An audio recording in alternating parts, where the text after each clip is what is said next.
जय श्री कृष्णा। राधे राधे। आज हम सुनेंगे फागुन मास महात्म्य कथा के तीसरे अध्याय की कथा। बोलिए कृष्ण भगवान की जय हो, शंकर भगवान की जय हो। सूत जी महाराज कहते हैं कि त्रयोदशी तिथि में शाम का समय प्रदोष काल कहा जाता है। प्रदोष के समय महादेव जी कैलाश पर्वत के रजत भवन में नृत्य करते हैं और सभी देवता उनके गुणों का स्तवन करते हैं। अतः धर्म, अर्थ, काम और मोक्ष की इच्छा रखने वाले पुरुष को प्रदोष में नियम पूर्वक भगवान शिव की पूजा, होम, कथा और गुणगान करने चाहिए। दरिद्रता के अंधकार से अंधे, भवसागर में डूबे हुए, संसार भय से डरे हुए मनुष्यों के लिए यह व्रत पार कराने वाली नौका के समान है। भगवान शिव की पूजा करने से मनुष्य दरिद्रता, मृत्यु, दुख और पर्वत के समान भारी ऋण भार को शीघ्र ही दूर करके संपत्तियों से पूजित होता है। विदर्भ देश में सत्यरथ नाम से एक प्रसिद्ध राजा थे, जो सब धर्मों में तत्पर, धीर, सुशील और सत्य प्रतिज्ञ थे। धर्म पूर्वक पृथ्वी का पालन करते हुए उनका बहुत सा समय सुखपूर्वक बीत गया। उसके बाद शाल्व देश के राजा ने विदर्भ नगर पर आक्रमण करके उसे चारों ओर से घेर लिया। अपनी पुरी को शत्रुओं से घिरी हुई देखकर विदर्भराज विशाल सेना के साथ युद्ध के लिए आगे आए। पलोन्मत्त शाल्वदेशीय क्षत्रियों के साथ राजा का बहुत भयंकर युद्ध हुआ। शाल्वों की बहुत बड़ी सेना मारी गई, पर अंत में विदर्भराज भी उनके हाथों से मारे गए। मंत्रियों सहित उस महारथी वीर राजा के मारे जाने पर मरने से बचे हुए सैनिक भाग खड़े हुए। उस समय विदर्भराज सत्यरथ की एक पतिव्रता स्त्री अत्यंत शोकग्रस्त होकर रात के समय रजब अपने राजभवन से निकली और पश्चिम दिशा की ओर चलने लगी। उस समय वह गर्भवती थी। सवेरा होने पर धीरे धीरे मार्ग से जाती हुई उन साध्वी रानी ने बहुत दूर का रास्ता पार कर लिया। उसके बाद एक स्वच्छ तालाब देखा और उसके किनारे शोभा पाने वाले एक छायादार वृक्ष के नीचे बैठ गई। भाग्यवश उसी निर्जन स्थान में वृक्ष के नीचे पतिव्रता नारी ने उत्तम गुणों से युक्त शुभ मुहूर्त में एक पुत्र को जन्म दिया। उसके बाद अत्यंत प्यास से व्याकुल होकर वह सुंदर अंगों वाली रानी जलाशय में उतरी। इतने में ही एक बड़े भारी ग्राह ने आकर उसे अपना ग्रास बना लिया। वह बालक अभी पैदा ही हुआ था कि माता पिता से हीन हो गया। भूख प्यास से पीड़ित होकर उस सरोवर के किनारे जोर जोर से रोने लगा। वह नवजात शिशु जब इस प्रकार रो रहा था, उस समय भाग्य के कारण एक श्रेष्ठ ब्राह्मणी वहां पर आ गई। वह अपने 1 वर्ष के बालक को अपनी गोद में लिए हुई थी। वह ब्राह्मणी बहुत निर्धन थी और विधवा थी। घर घर भिक्षा मांगकर अपना जीवन बिताती थी। उसका नाम उमा था। उस सती साध्वी ब्राह्मणी ने उस राजकुमार को देखा और उसे अनाथ की भांति रोते देखकर वह मन ही मन विचार करने लगी, अहो, यह तो बड़े आश्चर्य की बात दिखाई देती है। यह नवजात शिशु जिसकी नाल भी अभी तक नहीं कटी है, यहाँ पर पड़ा हुआ है। इसकी माता कहाँ चली गई? ना इसका पिता है, ना कोई बंधु बांधव है। यह दीन अनाथ बालक बिना बिस्तर के भूमि पर सो रहा है। यह चांडाल का पुत्र है या शूद्र का पुत्र है, वैश्य का बालक है या ब्राह्मण का, अथवा यह क्षत्रिय का शिशु है। इस बात का निश्चय कैसे किया जाए? मैं इस शिशु को अपने साथ उठाकर अपने सगे पुत्र की तरह पालन पोषण कर सकती हूँ, पर यह किस कुल का है, यह ना जानने के कारण इसे छूने का साहस भी नहीं होता। वह ब्राह्मणी जब इस प्रकार कह ही रही थी, उसी समय एक सन्यासी महात्मा वहां आ गए। देखने में वे ऐसे जान पड़ते थे मानो साक्षात भगवान शंकर हो। उन्होंने उस स्त्री से कहा, हे ब्राह्मणी, खेद न करो, हृदय की संशय वृत्ति दूर करके इस बालक की रक्षा करो। इससे तुम्हें शीघ्र ही परम कल्याण की प्राप्ति होगी। और इतना कहकर वे दयालु भिक्षुक तुरंत ही वहां से चले गए। उनके जाने के बाद ब्राह्मणी ने विश्वास पूर्वक उस बालक को अपने साथ लेकर अपने घर की ओर प्रस्थान किया। उस राजकुमार का ब्राह्मणी ने अपने बेटे के समान पालन पोषण किया। एक चक्रा नामक उस नगर में उस ब्राह्मणी का घर था। वह भिक्षा के अन्न से अपने पुत्र और राजकुमार का पालन पोषण करने लगी। ब्राह्मणों ने ब्राह्मणी के और राजा के पुत्र का संस्कार कर दिया। वे दोनों सर्वत्र सम्मानित होकर दिन रात बढ़ने लगे। समय आने पर उनका उपनयन संस्कार हुआ। अब वे दोनों बालक एक साथ रहकर नियमों का पालन करने लगे। दोनों माता के साथ प्रतिदिन भिक्षा के लिए जाते। एक दिन वह ब्राह्मणी उन बालकों के साथ भिक्षा मांगती हुई देव योग से एक देव मंदिर में चली गई। वहां पर बड़े बूढ़े ऋषि मुनि रहा करते थे। उन दोनों बालकों को देखकर परम बुद्धिमान शांडिल्य मुनि ने कहा, अहो, देव का बल तो बड़ा ही विचित्र है। कर्मों का उल्लंघन करना किसी भी जीव के लिए कितना कठिन होता है। देखो ना, यह बालक दूसरी माता की शरण लेकर भिक्षा से अपना जीवन निर्वाह करता है। इस ब्राह्मणी को अपनी श्रेष्ठ माता के रूप में पाकर ब्राह्मण बालक के साथ रहकर यह भी ब्राह्मण भाव को प्राप्त हो गया है। शांडिल्य मुनि का वचन सुनकर ब्राह्मणी को बड़ा आश्चर्य हुआ। उसने भरी सभा में मुनि को प्रणाम करके पूछा, हे ब्राह्मण, एक सन्यासी के कहने से मैं इस बालक को अपने घर पर लाई हूँ। यद्यपि अभी तक इसके कुल का पता नहीं लगा, तथापि मैं पुत्र की भांति इसका पालन पोषण करती हूँ। आप ज्ञान के नेत्रों से देखते हैं, अतः मैं आपसे जानना चाहती हूँ कि यह बालक किस कुल में उत्पन्न हुआ और इसके माता पिता कौन हैं। तब शांडिल्य मुनि बोले, यह विदर्भ देश के राजा का पुत्र है। और इतना कहकर मुनि ने उस बालक के पिता के युद्ध में मारे जाने और उसकी माता के ग्रह के द्वारा ग्रस्त होने का सब समाचार पूर्ण रूप से बता दिया। यह सुनकर तो ब्राह्मणी को और भी अधिक आश्चर्य हुआ। उसने फिर से प्रश्न किया, हे महामुनि, जब वे राजा संपूर्ण भोगों को छोड़कर युद्ध में क्यों मारे गए और इस बालक को यह दरिद्रता क्यों प्राप्त हुई? अब दरिद्रता को पूर्णतः नष्ट करके यह अपना राज्य पुनः कैसे प्राप्त करेगा? मेरा यह पुत्र भी भिक्षान्न से ही जीवन निर्वाह करता है, अतः इसकी दरिद्रता के निवारण के लिए भी क्या उपाय है, यह भी मुझे बताने की कृपा करें। तब शांडिल्य मुनि कहते हैं, इस राजकुमार के पिता विदर्भराज पूर्व जन्म में पांड्य देश के राजा थे। वे सभी धर्मों के ज्ञाता थे, संपूर्ण पृथ्वी का धर्म से पालन करते थे। एक दिन प्रदोष काल में राजा भगवान शंकर का पूजन कर रहे थे और बड़ी भक्ति से त्रिलोकीनाथ महादेव जी की आराधना कर रहे थे। उसी समय नगर में सब ओर बड़ा भारी कोलाहल मचा। उस शब्द को सुनकर राजा ने बीच में ही भगवान शंकर की पूजा छोड़ दी और नगर में शोभ फैलने की आशंका से राजभवन से बाहर निकल आए। इसी समय राजा का महाबली मंत्री शत्रु को पकड़कर उनके सामने ले आया। वह शत्रु पांड्य राज का ही एक सामंत था। उसे देखकर राजा ने क्रोध से उसका मस्तक कटवा दिया। शिव पूजा को छोड़कर नियम को समाप्त किए बिना ही राजा ने रात में भोजन भी कर लिया। इस प्रकार राजकुमार भी प्रदोष काल में शिव जी की पूजा किए बिना ही भोजन करके सो गया। वही राजा दूसरे जन्म में विदर्भ राज हुआ। शिव जी की पूजा में विघ्न होने के कारण शत्रुओं ने उसके सुख भोग को बीच में ही मार डाला। पूर्व जन्म में जो उसका पुत्र था वही इस जन्म में उसका पुत्र हुआ। शिव जी की पूजा का उल्लंघन करने के कारण यह दरिद्रता को प्राप्त हुआ है। इसकी माता ने पूर्व जन्म में छल से अपनी सौत को मार डाला था। उस महान पाप के कारण वह इस जन्म में मगरमच्छ के द्वारा मारी गई। मैं सत्य कहता हूँ, परलोक में हित की बात कहता हूँ, शास्त्रों का सार और उपनिषदों का हृदय कहता हूँ। इस भयंकर असार संसार को प्राप्त किए हुए जीव के लिए ईश्वर के चरणारविंदों की सेवा ही सार वस्तु है। जो प्रदोष काल में अनन्य चित्त होकर परमेश्वर के चरणारविंदों की पूजा करते हैं, वे इसी संसार में सदा बढ़ने वाले धन धान्य, स्त्री पुत्र, सौभाग्य और संपत्ति के द्वारा सबसे बढ़कर होते हैं। हे ब्राह्मणी, यह तुम्हारा पुत्र पूर्व जन्म में उत्तम ब्राह्मण था। इसने सारी आयु केवल दान लेने में बिताई, यज्ञ आदि सत्कर्म नहीं किए, इसीलिए यह दरिद्रता को प्राप्त हुआ। उस दोष का निवारण करने के लिए अब यह भगवान शंकर की शरण में जाए। सूत जी कहते हैं, मुनि के इस प्रकार कहे जाने पर ब्राह्मणी ने उन्हें प्रणाम करके शिव पूजन की विधि का क्रम पूछा। तब शांडिल्य मुनि ने कहा, दोनों पक्ष की त्रयोदशी को मनुष्य जब निराहार रहे तब सूर्यास्त से 3 घड़ी पहले स्नान करे, फिर सफेद वस्त्र धारण करके धीर पुरुष संध्या और जप आदि नित्य कर्म की विधि पूरी करके मौन होकर शास्त्र विधि का पालन करते हुए भगवान शिव की पूजा करे। भगवत विग्रह के आगे की भूमि को नए निकाले हुए शुद्ध जल से भली भांति से लीप पोत कर सुंदर मंडल बनाए। धौत वस्त्र आदि के द्वारा उस मंडल को सब ओर से घेर दे। ऊपर से चंदोवा आदि लगाकर फल फूल और नवीन अंकुरों से सजाए। मंडल के मध्य की भूमि में 5 रंगों से युक्त विचित्र कमल अंकित करके उसी पर सुस्थिर उत्तम आसन बिछाकर बैठे और हृदय में भक्ति भाव से युक्त होकर पूजा की सब सामग्री एकत्र करे। फिर पवित्र भाव से शास्त्रोक्त मंत्रों के द्वारा देवपीठ को आमंत्रित करे।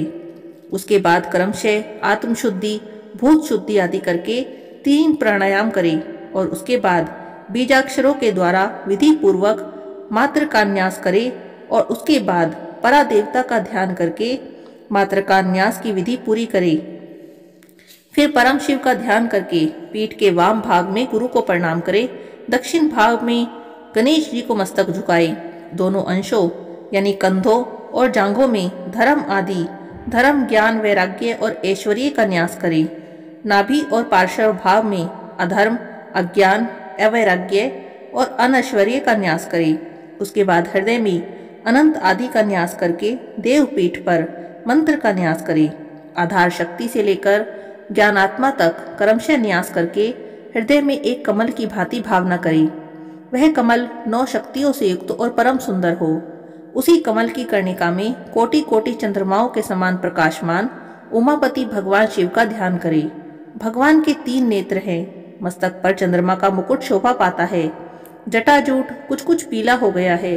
उस पर रतन जड़ित किरीट सुशोभित है और उनके कंठ में नील चिन्ह है। अंग अंग से उदारता सूचित होती है। सर्पों के हार उनकी शोभा बढ़ा रहे हैं। उनके एक हाथ में वरद, दूसरे हाथ में अभय की मुद्रा है। वे फरसा धारण करते हैं। उन्होंने नागों का कंकन, केयूर, अंगद और मुद्रिका धारण कर रखी है। वे व्याघ्र चर्म पहने हुए हैं और रतनमय सिंहासन पर विराजमान हैं। उनके वाम भाग में गिरिजा नंदिनी उमा देवी का चिंतन करें और इस प्रकार महादेव जी और गिरिजा देवी का ध्यान करके क्रमशः गंध आदि से उनकी मानसिक पूजा करें। 5 वैदिक मंत्रों से गंध आदि के द्वारा पूर्वोक्त 5 स्थानों में अथवा हृदय में पूजा करें। फिर मूल मंत्र से 3 बार हृदय में ही पुष्पांजलि दे और उसके बाद सिंहासन पर महादेव जी का पुनः पूजन प्रारंभ करें। पूजन के आरंभ में एकाग्रचित होकर संकल्प पढ़े और उसके बाद हाथ जोड़कर मन ही मन भगवान शिव का ध्यान और आह्वान करें। हे भगवान शंकर, आप ऋण, पातक, दुर्भाग्य और दरिद्रता आदि की निवृत्ति के लिए और संपूर्ण पापों का नाश करने के लिए मुझ पर प्रसन्न होइए। मैं दुख और शोक की आग में जल रहा हूँ। संसार भय से पीड़ित हूँ। अनेक प्रकार के रोगों से व्याकुल हूँ और दीन हूँ। हे वृषवाहन, आप मेरी रक्षा करें। हे देवेश्वर, सबको निर्भय देने वाले महादेव जी, आप यहाँ पधारिए और मेरी की हुई इस पूजा को पार्वती जी के साथ ग्रहण कीजिए। इस प्रकार संकल्प और आह्वान करके पूजा प्रारंभ करें और उसके बाद एकाग्रचित होकर रुद्र सूक्त का पाठ करते हुए वहां स्थापित किए हुए शंख के जल से और पंचामृत से महादेव जी का अभिषेक करके भांति भांति के मंत्रों से, आसन आदि उपचारों से भगवान शिव की पूजा करें। भावना के द्वारा दिव्य वस्त्रों से विभूषित स्वर्ण सिंहासन की कल्पना करें और उसी पर भगवान को विराजमान करके अष्ट गुण युक्त अर्घ्य और पाद्य निवेदन करें। फिर शुद्ध जल से आचमन कराकर मधु पर्क दें और उसके बाद पुनः आचमन के लिए जल देकर मंत्रोच्चार पूर्वक स्नान कराएं। फिर यज्ञोपवीत वस्त्र और आभूषण अर्पण करें। परम पवित्र अष्टांग युक्त चंदन चढ़ाएं। बिल्लव, मंदार, लाल कमल, दतूरा, कनेर, सनई का फूल, चमेली, कुशा, अपामार्ग, जूही, चंपा, कारवीर के फूलों में जितने भी मिल जाएं, उन सबको शिव उपासक को भगवान शिव पर समर्पित करना चाहिए। इसके अतिरिक्त भी नाना प्रकार के सुगंधित पुष्प निवेदन करें। लाल चंदन से उत्पन्न धूप और निर्मल दीप समर्पित करें और उसके बाद हाथ धोकर घी, नमकीन और साग, मिठाई, पुआ, शक्कर और गुड़ के बने हुए पदार्थ और खीर का भोग भगवान को लगाएं। मधु, दही और जल अर्पण करें और उस खीर का अग्नि में हवन करें। यह होम शास्त्रोक्त विधि से आचार्य के कहे अनुसार संपन्न करना चाहिए। भगवान शंकर को नैवेद्य देकर मुख शुद्धि के लिए उत्तम तांबूल प्रदान करें। धूप, आरती, सुंदर छत्र, उत्तम दर्पण को वैदिक तांत्रिक मंत्रों के द्वारा विधि पूर्वक समर्पित करें। यदि यह सब करने की शक्ति ना हो, अधिक धन का अभाव हो, तो जितना धन अपने पास हो उसी के अनुसार भगवान की पूजा करें। गौरीपति भगवान शंकर भक्ति पूर्वक भेंट किए हुए पुष्प मात्र से भी संतुष्ट हो जाते हैं। उसके बाद स्तोत्रों के द्वारा स्तुति करके भगवान को प्रणाम करें और फिर परिक्रमा करके पूजा समर्पित करने के बाद विधि पूर्वक श्री गिरजापति से प्रार्थना करें। हे देवों के देव, हे जगन्नाथ, आपकी जय हो। हे सनातन शंकर, आपकी जय हो। संपूर्ण देवताओं के अधीश्वर, आपकी जय हो। सर्वदेव पूजित, आपकी सदा जय हो। हे सर्वगुणातीत, आपकी जय हो। सबको वर देने वाले प्रभु, आपकी सदा जय हो। नित्य आधार रहित अविनाशी विशंभर, आपकी सदा जय हो, जय हो। संपूर्ण विश्व के लिए एकमात्र जानने योग्य महेश्वर, आपकी सदा ही जय हो। नागराज वासुकी को आभूषण के रूप में धारण करने वाले हे प्रभु, आपकी सदा जय हो। हे गौरीपति, आपकी जय हो। हे चंद्रार्ध शेखर, हे शंभु, आपकी जय हो। हे कोटि सूर्यों के समान तेजस्वी शिव, आपकी सदा जय हो। हे अनंत गुणों के आश्रय, आपकी सदा ही जय हो। हे भयंकर नेत्रों वाले रुद्र, आपकी जय हो। हठ अचिंत्य, हे निरंजन, आपकी सदा जय हो। हे नाथ, हे दया सिंधु, आपकी सदा जय हो। हे भक्तों की पीड़ा का नाश करने वाले प्रभु, आपकी सदा ही जय हो। इस दुस्तर संसार से पार उतारने वाले हे परमेश्वर, आपकी सदा ही जय हो। हे महादेव, मैं संसार के दुखों से पीड़ित हूँ, खिन्न हूँ, आप मुझ पर प्रसन्न होइए। हे परमेश्वर, समस्त पापों के भय का अपहरण करके मेरी रक्षा कीजिए। मैं महान दरिद्रे के समुद्र में डूबा हुआ हूँ, बड़े बड़े पापों ने मुझे घेर रखा है। मैं महान शोक से नष्ट और बड़े बड़े रोगों से व्याकुल हूँ। सब ओर से ऋण के भार से लदा हुआ हूँ, पाप कर्मों की आग में जल रहा हूँ, ग्रहों से पीड़ित हो रहा हूँ। हे शंकर, आप मुझ पर प्रसन्न होइए। निर्धन मनुष्य इस प्रकार पूजा के अंत में भगवान गिरजापति की प्रार्थना करे। धनाढ्य अथवा राजा को भी इसी प्रकार भगवान शंकर से प्रार्थना करनी चाहिए कि हे शंकर जी, आपके प्रसाद से मेरे सदा आनंद रहे, मेरे राज्य में लुटेरे न रहें, सब लोग निरपराध होकर रहें, पृथ्वी पर अकाल महामारी आदि के सभी संताप शांत हो जाएं, सबको खेती धन धान्य से समृद्ध हो, संपूर्ण दिशाओं में सुख का साम्राज्य छा जाए। इस प्रकार प्रदोष व्रत के दिन गिरजापति भगवान शंकर की आराधना करें, ब्राह्मणों को भोजन कराएं और दक्षिणा देकर संतुष्ट करें। इस प्रकार मैंने सब पापों का नाश करने वाले, सब प्रकार की दरिद्रता का निवारण करने वाले, मनोवांछित वस्तु का दान करने वाली शिव पूजा का वर्णन किया है।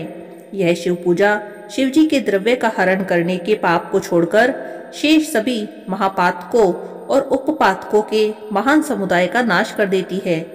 यदि ये दोनों बालक इस प्रकार भगवान शंकर का पूजन करके प्रत्येक प्रदोष के दिन व्रत करें तो वर्ष भर के भीतर ही इन्हें उत्तम सिद्धि की प्राप्ति होगी।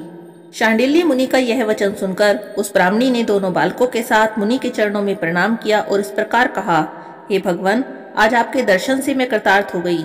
ये दोनों बालक आज से आप ही की शरण में हैं। हे ब्राह्मण, यह मेरा पुत्र है, इसका नाम शुचिव्रत है, और यह राजकुमार है जिसका नाम मैंने धर्मगुप्त रख दिया है। ये दोनों बालक और मैं सभी आपके चरणों के दास हैं। इस घोर दरिद्र सागर में घिरे हुए हैं, आप हम सबका उद्धार करें। इस प्रकार शरण में आई हुई ब्राह्मणी को अमृत के समान उत्तम वचनों के द्वारा आश्वासन देकर मुनि ने उन दोनों बालकों को भगवान शंकर की आराधना की मंत्र विद्या का उपदेश दिया। इसके बाद दोनों बालक और ब्राह्मणी मुनि की आज्ञा लेकर वहां से चले गए। मुनिवर के आदेश के अनुसार दोनों बालक प्रत्येक प्रदोष व्रत के दिन पार्वती वल्लभ शिव जी की आराधना करने लगे। इस प्रकार शिव पूजा करते हुए द्विज कुमार और राजकुमार 4 महीने सुखपूर्वक बिता चुके थे। एक दिन वह ब्राह्मण बालक राजकुमार को साथ लिए बिना ही नदी के तट पर स्नान करने के लिए चला गया। वहां मौज से देर तक इधर उधर घूमता रहा। वहां झरने के आघात से खाई की भूमि कट जाने के कारण एक गड़ा हुआ एक भारी खजाने का कलश उसमें से चमकने लगा, जिस पर उस ब्राह्मण बालक की दृष्टि पड़ गई। उसे देखकर वह हर्ष और कौतूहल से भरकर उसके पास गया और उसे देवताओं के प्रसाद से प्राप्त हुआ मानकर सिर पर रखकर उसे घर की ओर चल दिया। घर के भीतर जाकर उसने घड़े को भूमि पर रखा और माता से कहा। ब्राह्मण बालक बोला, हे माँ, यह भगवान शंकर का प्रसाद तो देखो। उन्होंने दया करके घड़े के रूप में यह खजाना दिखला दिया। तब उस ब्राह्मणी ने राजकुमार को बुलाकर कहा, हे पुत्र, इस खजाने के घड़े को तुम दोनों आपस में बराबर बांट लो। माता की बात सुनकर ब्राह्मण के पुत्र को तो प्रसन्नता हुई, पर राजपुत्र ने कहा, माँ, यह तुम्हारे ही पुत्र के पुण्य से प्राप्त हुआ है, अतः मैं इस खजाने को बांट कर लेना नहीं चाहता हूँ। अपने पुण्य से प्राप्त हुए खजाने का यह स्वयं ही उपभोग करे, वे ही भगवान शंकर मुझ पर भी कृपा करेंगे। और इस प्रकार भगवान शंकर की पूजा करते हुए उन दोनों कुमारों का उसी घर में पूरा 1 वर्ष व्यतीत हो गया। एक दिन वह राजकुमार ब्राह्मण कुमार के साथ वसंत ऋतु में वन में भ्रमण करने के लिए गया। कुछ दूर जाने पर उन्होंने सैकड़ों गंधर्व कन्याओं को परस्पर क्रीड़ा करते हुए देखा। उन्हें देखकर ब्राह्मण कुमार दूर से ही राजकुमार से कहने लगा, यहाँ से आगे जाना सही नहीं है, क्योंकि उधर स्त्रियां विहार कर रही हैं। स्वच्छ अंतःकरण वाले विद्वान पुरुष स्त्रियों का सामीप्य त्याग देते हैं। ये रमणियां छल करने वाली और वाणी के द्वारा अनुनय विनय करने वाली होती हैं। ये पुरुषों को अपनी दृष्टि मात्र से मोहित कर लेती है। इसीलिए धर्म में तत्पर ब्रह्मचारी कभी स्त्रियों के समीप जाकर उनके साथ वार्तालाप नहीं करते। और ऐसा कहकर ब्राह्मण कुमार लौट गया और दूर जाकर खड़ा हो गया। पर राजकुमार अकेला ही निर्भय होकर स्त्रियों की उस क्रीड़ा स्थली की ओर चला। उन गंधर्व कन्याओं में से एक ने राजकुमार को आते देखकर मन ही मन कुछ विचार किया और अपनी सहेलियों से कहने लगी, यहाँ से थोड़ी ही दूर पर एक उत्तम वन है। वहाँ विचित्र चंपा, अशोक और वकुल आदि के वृक्ष खिले हुए हैं। वहाँ जाकर तुम सब लोग फूल तोड़ कर लाओ, तब तक मैं यहीं पर बैठी हूँ। तुम फूलों का संग्रह करके पुनः यहीं पर आ जाना। और इस प्रकार आदेश देने पर सखिया वन के भीतर चली गई और वह गंधर्व कन्या राजकुमार पर दृष्टि लगाए वहीं खड़ी रही। उसे देखकर राजकुमार कामदेव के बाणों से पीड़ित हो गया। गंधर्व कन्या ने अपने पास आए हुए राजकुमार को बैठने के लिए कोमल पल्लवों का आसन दिया और पूछा कि तुम कौन हो, किस देश से आए हो, किसके पुत्र हो। इस प्रकार पूछने पर राजकुमार ने अपना पूरा परिचय बताया कि मैं विदर्भ राज का पुत्र हूँ। मेरे माता पिता बचपन में ही मर गए थे और शत्रुओं ने मेरे राज्य पर अधिकार कर लिया है और मैं दूसरे के राज्य में गुजारा करता हूँ। ये सारी बातें बताकर राजकुमार ने गंधर्व कन्या से पूछा कि हे सुंदरी, तुम कौन हो, यहाँ तुम्हारा क्या कार्य है और तुम किसकी पुत्री हो। तब उस कन्या ने कहा, हे राजकुमार, मैं द्रविड़ नाम के एक गंधर्व हैं जो समस्त गंधर्व कुल के अगुआ माने जाते हैं। मैं उन्हीं की पुत्री हूँ। मेरा नाम अंशुमति है। सब सखियों को छोड़कर मैं यहाँ अकेली हूँ। मैं तुम्हारी अभिलाषा जानती हूँ। तुम्हारा मन मुझ में आसक्त हो गया है। इस प्रकार देव ने मेरे मन में भी तुम्हारे लिए उत्कंठा भर दी है। अब हम दोनों का स्नेह कभी भंग नहीं होना चाहिए। और ऐसा कहकर गंधर्व कुमारी ने अपने गले से मोती का हार निकाला और राजकुमार को भेंट कर दिया। उस हार को देखकर राजकुमार ने कहा, मैं एक बात कहता हूँ, मैं राज्यहीन हूँ, निर्धन हूँ। तुम मेरी प्रिय कैसे होना चाहती हो? मूर्ख स्त्री की भांति पिता की आज्ञा का उल्लंघन करके अपनी इच्छा के अनुसार आचरण क्यों करती हो? यह सुनकर गंधर्व कन्या ने कहा, प्रियतम, आपका कहना बिल्कुल सही है। मैं पिता की आज्ञा के विरुद्ध नहीं करूंगी। आप इस समय अपने घर को जाएं। परसों प्रातःकाल पुनः यहीं दर्शन दें। आपसे हमारा कुछ कार्य है। और इतना कहकर वह गंधर्व कन्या अपनी सखियों के आ जाने से उनके साथ चली गई। राजकुमार भी हर्ष से ब्राह्मण कुमार के साथ अपने घर लौट आया। द्विजपुत्र से उसने सारी बातें बताई और उनके साथ घर आकर ब्राह्मणी को भी शुभ समाचार दिया। ब्राह्मणी भी यह समाचार सुनकर बहुत प्रसन्न हो गई। नियत स्थान पर पहुंचकर 3 दिन बाद राजकुमार ने देखा कि गंधर्वराज और उनकी कन्या दोनों वहां पर उपस्थित हैं। गंधर्वराज वहां आए हुए दोनों कुमारों का अभिनंदन करने लगे। उन्हें सुंदर आसन पर बैठाकर उन्होंने राजपुत्र से कहा, हे विदर्भ राजकुमार, मैं कल कैलाश पर्वत पर गया था। वहां मैंने पार्वती जी के साथ महादेव जी के दर्शन किए। देवेश्वर भगवान शिव करुणा रूपी अमृत के सागर हैं। उन्होंने मुझे बुलाकर सब देवताओं के समीप इस प्रकार कहा कि पृथ्वी तल पर धर्मगुप्त नाम से प्रसिद्ध एक राजकुमार है जो इस समय अकिंचन है। उसका राज्य छिन गया है। शत्रुओं ने उसके देश को अपने अधिकार में कर लिया है। अब वह बालक अपने गुरु की आज्ञा से मेरी आराधना कर रहा है। उसी के प्रभाव से आज उसके समस्त पितृ मेरे स्वरूप को प्राप्त हो गए हैं। हे गंधर्वराज, तुम उस राजकुमार की सहायता करो। वह शत्रुओं को मारकर अपने राज्य सिंहासन पर आसीन हो जाएगा। तब महादेव जी के इस प्रकार आज्ञा देने पर मैं अपने घर को गया। वहां मेरी कन्या ने तुम्हारे लिए बहुत प्रार्थना की। यह सब परम दयालु भगवान शिव की प्रेरणा से ही हो रहा है। ऐसा समझकर मैं इस कन्या के अपने साथ लेकर आया हूँ और अपनी पुत्री अंशुमति को मैं तुम्हें पत्नी रूप में देता हूँ और भगवान शिव की आज्ञा से शत्रुओं को मारकर तुम्हें तुम्हारे राज्य पर बिठाऊंगा। अपने उस नगर में तुम अपनी धर्मपत्नी के साथ 10,000 वर्षों तक मनोवांछित सुख भोग कर अंत में भगवान शिव के लोक में जाओगे। वहां भी मेरी यह कन्या तुम्हारी सेवा में प्रस्तुत रहेगी। और इस प्रकार कहकर गंधर्वराज ने उसी वन में राजकुमार के साथ अपनी पुत्री का विवाह कर दिया। दहेज में उत्तम उज्जवल रतन भार भेंट किए। चंद्रमा के समान चमकीली चूड़ामणि और दमकते हुए मोतियों के हार दिए। दिव्य आभूषण, वस्त्र, स्वर्ण के बने हुए बहुत से सामान, 10,000 हाथी, 1 लाख घोड़े, हजारों सोने के बड़े बड़े रथ दिए। अंत में एक दिव्य रथ और इंद्र के धनुष के समान विशाल धनुष दिया। अपनी पुत्री की सेवा के लिए गंधर्वराज ने प्रसन्नचित होकर 5,000 दासियां दी। इतना ही नहीं, राजकुमार की सहायता के लिए उन्होंने उग्र गंधर्वों की चतुरंगिनी सेना भी दी। इस प्रकार परम उत्तम संपत्ति को पाकर राजकुमार अपनी मनोवांछित पत्नी के साथ बहुत प्रसन्न हुए। पुत्री का विवाह कराकर गंधर्वराज स्वर्गलोक में चले गए। धर्मदूत विवाह के बाद गंधर्वों की सेना के साथ अपने नगर को गए और वहां उन्होंने शत्रु सेना का संहार कर दिया और अपनी राजधानी में प्रवेश किया। उसके बाद श्रेष्ठ ब्राह्मणों और मंत्रियों ने मिलकर राजकुमार का अभिषेक किया।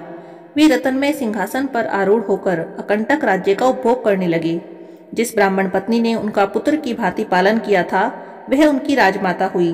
वह ब्राह्मण कुमार भाई हुआ और गंधर्वराज की पुत्री अंशुमति महारानी के पद पर प्रतिष्ठित हुई। भगवान शंकर की आराधना से धर्मगुप्त विदर्भ देश के राजा हुए और इस प्रकार दूसरे लोग भी प्रदोष व्रत के दिन गिरजापति की आराधना करके मनोवांछित कामनाओं को प्राप्त करते हैं। देहावसान होने पर परम गति को प्राप्त होते हैं। सूत जी कहते हैं, जो प्रदोष व्रत के परम अद्भुत पुण्य में महात्म्य को उस व्रत के दिन शिव पूजन के बाद एकाग्रचित होकर सुनता है या पढ़ता है, उसे 100 जन्मों तक कभी भी दरिद्रता नहीं होती और अंत में वह ज्ञान के ऐश्वर्य से युक्त हो भगवान शंकर के परम धाम को प्राप्त होता है। महात्म्य के अध्याय 3 की कथा यहीं पर समाप्त होती है। अगले अध्याय की कथा हम कल सुनेंगे। बोलिए शंकर भगवान की जय हो, कृष्ण भगवान की जय हो।